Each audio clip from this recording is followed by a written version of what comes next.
बिस्मिल्लाहिर्रहमानिर्रहीम। अस्सलाम वालेकुम डियर स्टूडेंट्स।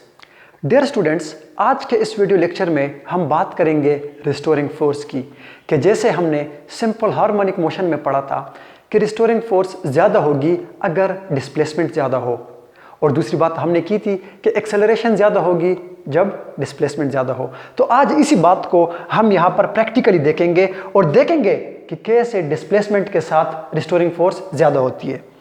स्टूडेंट्स, आप समझ ले कि ये एक पार्टिकल है, पॉइंट पी पार्टिकल, और ये मीन पोजीशन पर पड़ा है। स्टूडेंट्स, इसको मैं यहाँ से डिस्प्लेस कराता हूँ और यहाँ तक लेकर आता हूँ। लेट अस कंसीडर ये मेरा यहाँ पर इसका एम्पलीट्यूड है, मैक्सिमम डिस्प्लेसमेंट है वहाँ से यहाँ तक। तो जब ये वापस जाएगा इसकी रिस्टोरिंग फोर्स कम होगी और इसकी वजह से यहाँ पर प्रोड्यूस होने वाली एक्सेलरेशन भी कम होगी।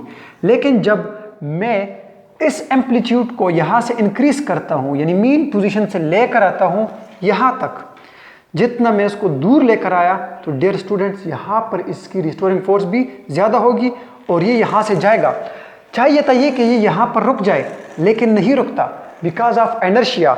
जब ये मोशन में आता है तो इनर्शिया इसको कहता है कि आप अपनी मोशन को कंटिन्यू रखें। चाहिए था तो ये कि ये यहाँ से जाए और यहाँ पर रुक जाए, लेकिन ऐसा नहीं हो रहा।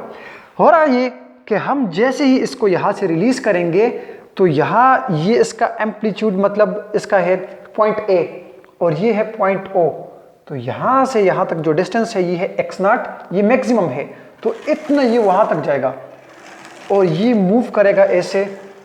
एज अ रिजल्ट ये यहाँ पे डैम्प्ड होके यहाँ पर रुक जाएगा। तो स्टूडेंट्स, जो मेन बात थी वो थी रिस्टोरिंग फोर्स की, कि रिस्टोरिंग फोर्स ज़्यादा होती है जब उसका डिस्प्लेसमेंट ज़्यादा हो। अब देखें, मैं एक बार फिर करता हूँ कि यहाँ से मैं इसको, लेट अस कंसीडर ये इसका जो है वो मीन पॉइंट है जहाँ पर ये रेस्ट पर है, ठीक, और मैं इसको लेकर आता हूँ यहाँ तक। अब देखें, इसका ये जो डिस्प्लेसमेंट है ये कम है, एज ए रिज़ल्ट इसके अंदर जो इसकी रिस्टोरिंग फोर्स होगी वो भी कम होगी। लेकिन जैसे जैसे मैं इसको यहाँ से लेकर आता हूँ तो अब देखिए इसका एम्पलीट्यूड ज़्यादा है, डिस्प्लेसमेंट ज़्यादा है, तो जब ये जाएगा तो इसकी रिस्टोरिंग फोर्स भी ज़्यादा होगी।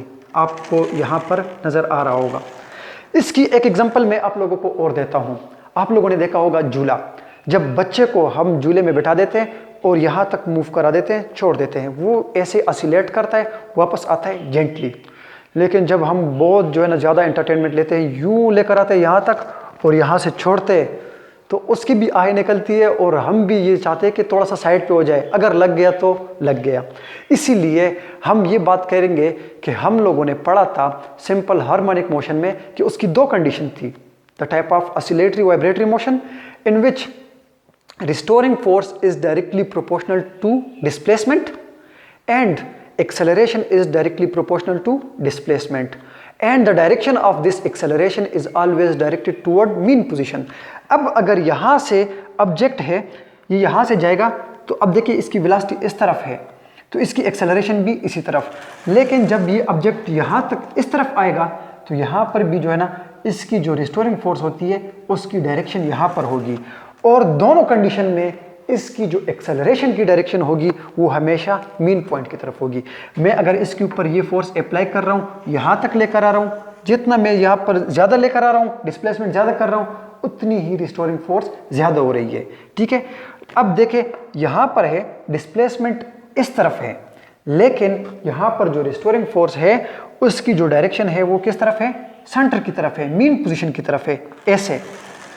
और जब ये ऑब्जेक्ट यहाँ पर रुकेगा, यहाँ से वापस आ रहा है, तो इसकी रिस्टोरिंग फोर्स फिर भी जो है ना वो ओरिजिन की तरफ है, मीन पॉइंट की तरफ है, सेंटर की तरफ है। तो ठीक है स्टूडेंट्स, ये दो कंडीशन हमने आज आप लोगों को दिखा दी है। Thank you so much.